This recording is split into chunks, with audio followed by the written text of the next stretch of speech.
Hi, I'm Mitchell from DPReview, coming to you on this very windy day from the Fujifilm X-M5, the company's latest camera aimed mainly at creators and beginners. The X-M5 has a pretty heavy focus on vlogging. It has a setting for it right on the mode select dial, so I thought it'd be worth going through all the features that make it good for someone who's looking to take videos of themselves and of their lives. To be clear, this isn't going to be a full review, but we have posted a written in-depth review of the X-M5 over on DPReview.com, so you can check it out there.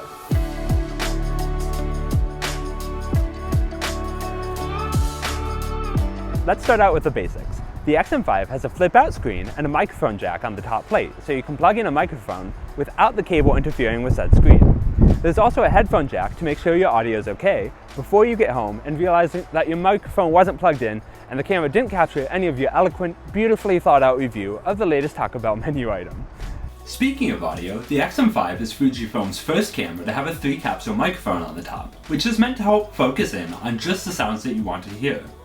There are a few modes for it. It can listen to just what's in front of the camera, what's behind the camera, a combination of the two, and there's also an omnidirectional mode that's meant to pick up everything. You can manage the microphone settings and most of the other controls that you'll need through the vlogging mode UI that's easy to navigate via the touchscreen. You can also use it to adjust things like exposure mode, autofocus mode, electronic image stabilization settings, and the self-timer.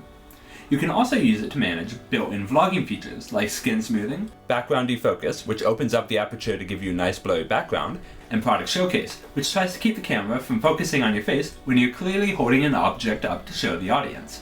Oh, and you can also use it to turn on slow motion mode.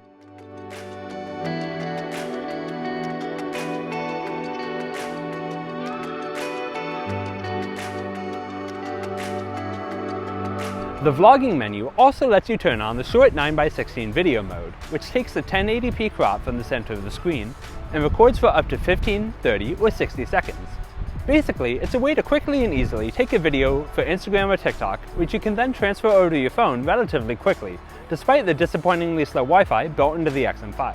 While the vlogging UI lets you do most of what you'll need to, you won't be able to use the screen for everything. If you want to, say, change resolutions, you'll have to turn the camera around because you can't navigate the regular menus with the touchscreen, even if you were able to fumble around the back of the camera and get them open.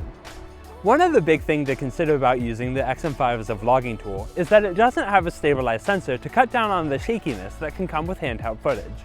That's not a surprise given its price, but it does mean that you'll have to rely on electronic image stabilization and optical image stabilization if your lens has it. The digital stabilization can come with a relatively hefty crop, depending on what resolution and video mode you're using it in.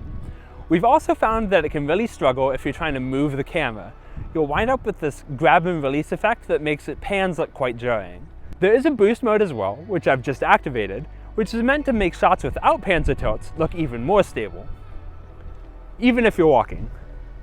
Let's see, what else is there? Oh yeah, the film simulation dial. Of course, you can use it to change how your vlogs look. Like if you want, you can shoot in a really moody black and white mode, or use a turner to get a vintage film look.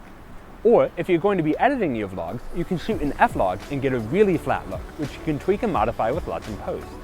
Overall, the X-M5 has all the vlogging features that I think most people will be looking for in a beginner-level camera, as well as some that just go way beyond that, such as the option to add a fan for longer record times, open gate video that you can edit into landscape and vertical, and even support for 4-channel audio via an external XLR adapter. Probably the biggest bummer is its autofocus.